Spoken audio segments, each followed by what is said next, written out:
बिस्मिल्लाहिर्रहमानिर्रहीम। अस्सलाम वालेकुम। क्या हाल है? उम्मीद है आप खैरियत से होंगे। मैं हूं आपकी क्लास प्रेप की टीचर। आज मैं आपको पढ़ाऊंगी बाडी उर्दू। दूसरा सफ़र नंबर है 47।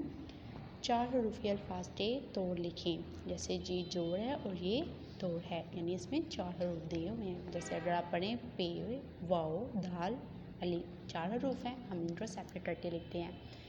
पे, यादी शक्ल, वाओ, दाल और Alif.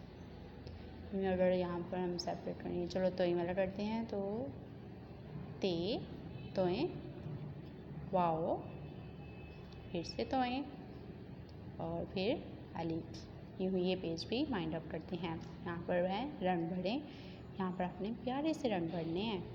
Now we are going to page number 49 पुष्टहती, यानी यहाँ पर मैं है तो आपने साथ में मैं ही लिखना है, प्यारा सा आपने लिखना है। पुष्टहती का मतलब होता है आप अपनी राइटिंग को फोकस कर सकें। जिस तरह ये लिखा हुआ है बिल्कुल आप ये भी लिखें। यूँ ही ये मुझे भी लिखना है। यहाँ पे फिर मैं, यहाँ पे फिर मुझे, यहाँ पर मैं, यहाँ पे फिर मुझे। अगर आप इसको पढ़ें तो मैं एक बच्चा हूँ, मुझे स्कूल जाना है। यूँ भी ये वाला भी अगर आप यहाँ पर मैच करें तो मैं आता है और यहाँ पर मुझे सबसे पहले जो दिया हुआ है।